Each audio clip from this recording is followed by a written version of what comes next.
ऐसे विरल व्यक्तित्व को आपके बीच में लाना चाहूंगा जो पतंजलि योग पीठ परिवार से पिछले 15 से 20 वर्षों से जुड़े हुए हैं।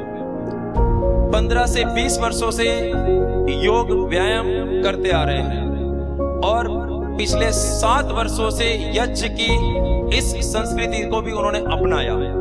आज की उनकी दिनचर्या है, दोनों पति पत्नी अपने घर को ताला मार के सुबह 5 बजे अपनी गाड़ी लेकर निकलते हैं।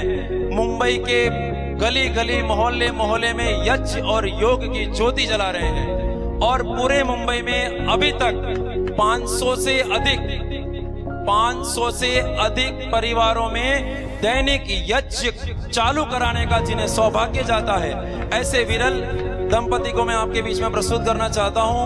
हमारे आदरणीय श्रवण गुप्ता जी जो पीछे खड़े हैं, आइए श्रवण जी, और उनकी श्रीमती जीवन संगिनी आदरणीय निर्मला गुप्ता जी, आप मुंबई से पधारे हैं।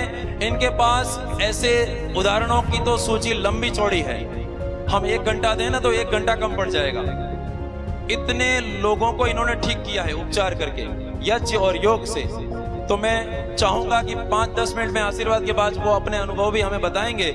ऐसे विरल व्यक्तित्व, भोजन का कोई ठिकाना नहीं, आराम का विश्राम का कोई नाम नहीं, सुबह 5 से रात को 10 बजे 11 बजे तक लगातार समाज की सेवा में लगा रहे हैं। तो हम आपके जीवन के लिए मंगलमय प्रार्थनाएं करते हैं कि आप स्वयं स्वस्थ हैं ही और भी आनंद में रहें, स्वस्थ रहें, दीर्घ आयुष्य को प्राप्त करें और आपके माध्यम से अन्य लोगों को यज्ञ और योग की यह प्रेरणाएं सदैव निरंतर मिलती रहें। उनकी आवाज में उनके अनुभव को हम कुछ देर के लिए सुनेंगे।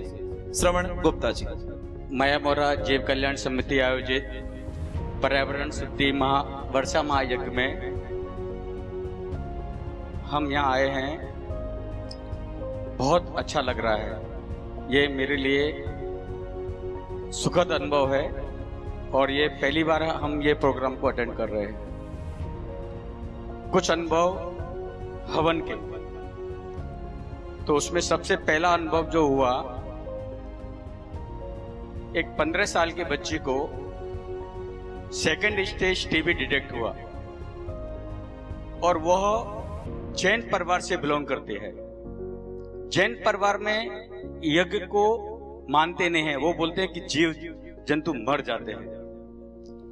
तो जब भी रात को 11 बजे उसकी माताजी का मेरे को मैसेज आया कि मेरी बच्ची को 2nd स्टेज टीबी डिटेक्ट हुआ है, तो मुझे क्या करना चाहिए, क्योंकि वो योग से जुड़ी हुई है उसकी माँ मेरे साथ में। तो मैंने उसको तुरंत मैसेज डाला, आप यज्ञ करेंगे क्या? तो उसका तुरंत मैसेज आया, हाँ करेंगे। तो मैंने तुरंत उसको फोन किया और बोला कि मैं आपको पूरा किट देता हूं यज्ञ का, क्योंकि हमारे पास में पूरा सामान रहता है, हवन कुंड, सामग्री, समिधा, भीमसेनी कपूर, गुगुल। तो मैंने उसको सुबह दिया और उसने पहले दिन से ही यज्ञ चालू किया और आज 8 महीने के बाद में उस डॉक्टर ने उस बेटी की फाइल बंद कर दी। डॉक्टर ने कहा कि अब इसे दवाई की जरूरत नहीं है, यज्ञ ही इसका चालू रहने दीजिए। और यज्ञ में सबसे ज्यादा फायदा जो उसको हुआ वह गुगुल का हुआ। जब यज्ञ के बाद गुगुल की ध्वनि जब उसने ली और श्वसन के माध्यम से जब उसके फेफड़ों में वो गई, तो उससे जबरदस्त उसे फायदा हुआ और आज वो पूर्ण स्वस्थ है। एक समय ऐसा था कि वो ना तो कुछ खा पा रही थी न पी पा रही थी, इवन उसके गले में पानी भी नहीं जा पा रहा था, इतनी तकलीफ थी। तो इतना फायदा हमें 2nd स्टेज टीबी के पेशेंट को हुआ है यज्ञ के माध्यम से।